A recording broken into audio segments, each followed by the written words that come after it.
Assalamualaikum warahmatullahi wabarakatuh. Di sini saya akan menjelaskan tentang pengembangan kebijakan politik ekonomi pada masa Orde Baru. Yang pertama saya akan menjelaskan tentang kebijakan politik pada masa Orde Baru. Kebijakan politik pada masa Orde Baru ini dibagi menjadi dua, yakni kebijakan dalam negeri dan kebijakan luar negeri.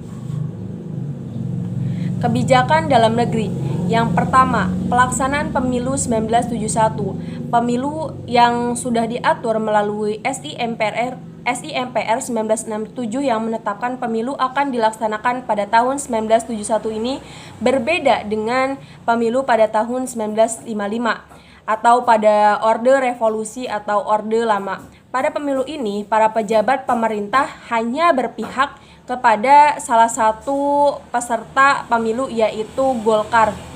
Dan asal kalian tahu, Golkar lah yang selalu memenangkan pemilu di tahun-tahun selanjutnya, yaitu pada tahun 1977, 1982, 1987, 1992 hingga 1997. Yang kedua, penyederhanaan partai politik. Nah, penyederhanaan partai politik ini menjadi dua partai dan salah satu golongannya yaitu yang pertama, Partai Persatuan Pembangunan ini gabungan dari Nahdlatul Ulama, Permusi, Perti, PSI.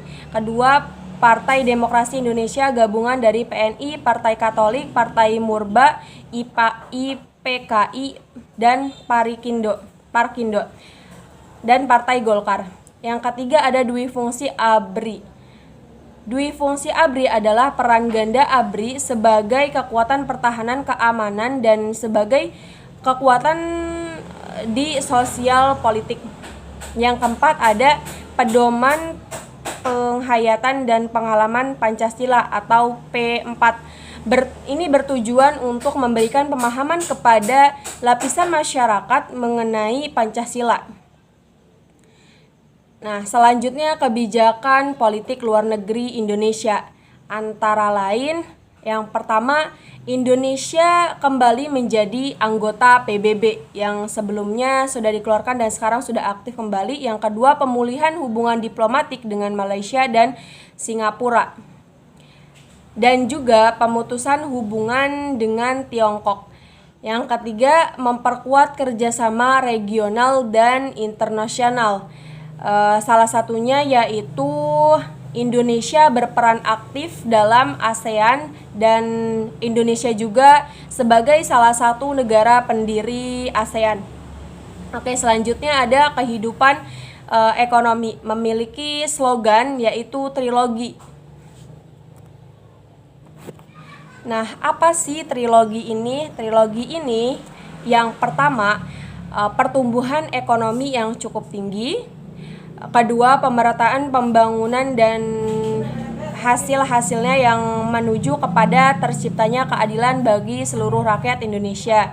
Yang ketiga ada stabilitas nasional yang sehat dan dinamis.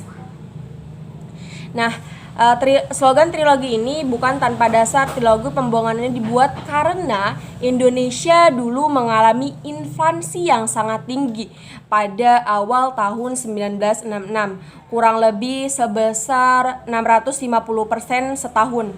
Nah, beberapa kebijakan ekonomi yang dikeluarkan pada masa Orde Baru adalah yang pertama, rencana pembangunan 5 tahun atau Repelita.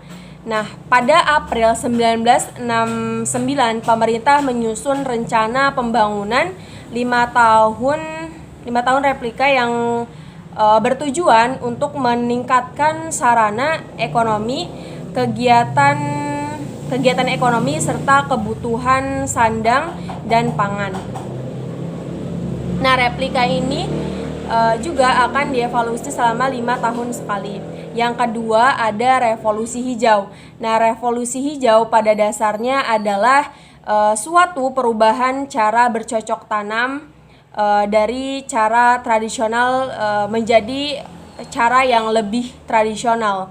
Untuk meningkatkan produksi pertanian umumnya dilakukan 4 usaha pokok, yakni terdiri dari Intensifikasi yaitu penelitian, pengembangan, dan penerapan teknologi pertanian untuk memanfaatkan lahan yang ada guna memperoleh hasil yang optimal.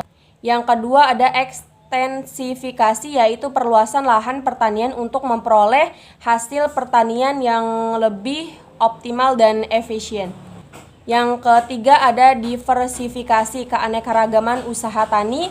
Dan yang terakhir ada rehabilitasi. Rehabilitasi adalah pemulihan daya produktivitas sumber daya pertanian yang sudah kritis. Mungkin cukup sekian penjelasan dari saya, kurang lebihnya saya mohon maaf. Wabillahi taufiq wal hidayah. Wassalamualaikum warahmatullahi wabarakatuh.